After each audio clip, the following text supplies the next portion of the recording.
મહેસાણામાં મોઢેરામાં વેપારી અને ગ્રામજનોએ વિરોધ કર્યો હતો। પોલીસ સ્ટેશનની બાજુમાં જ ચોરી થતા વિરોધ કરવામાં આવ્યો। ગત રાત્રે 4 દુકાન અને એક મકાનના તાળા તૂટ્યા હતા। ઢોલ નગારા સાથે પોલીસ સ્ટેશન બહાર લોકો વિરોધ નોંધાવવા માટે પહોંચ્યા હતા। પોલીસની કામગીરી પર ગામ લોકોએ સવાલ ઉઠાવ્યા। મારું સ્કૂટર લઈને પોલીસ સ્ટેશન આવ્યો ત્યારે પોલીસ સ્ટેશનમાં પીએસઓ કે કોઈ હાજર નહોતું।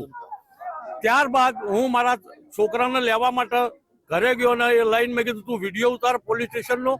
ત્યારબાદ સાહેબ પોલીસ સ્ટેશનનો વિડીયો ઉતાર્યા પછી 10 કે 15 મિનિટે એ લોકો આવ્યા એટલે મેં એમને 3 જણ પોલીસવાળા આવ્યા એમને મેં અંદર એન્ટ્રી ના કરવા દીધી।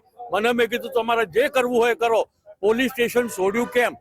કોઈ પણ માણસનો ફોન તમે ઉપાડો, ઇમરજન્સી જ્યારે હોય ત્યારે તમે કોઈનો ફોન ના ઉપાડો કે અમે ગામમાં ચેક કરવા જતા ચોરી થઈ એવું। એમાં લગભગ 2 થી 4 વાર ચોરી થઈ। પોલીસ સ્ટેશને વારંવાર રજૂઆત કરવા છતાં કોઈ નિર્ણય આવ્યો નથી। અને આજે અમે વેપારી મહામંડળે અને ગ્રામજનોએ બધું સરઘસ કાઢ્યું છે એ પોલીસ સ્ટેશનમાં રજૂઆત કરવા માટે।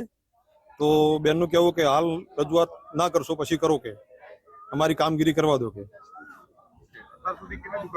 અત્યાર સુધીમાં એક મકાન અને સાસવારે વારંવાર 4 દુકાનો તૂટે છે।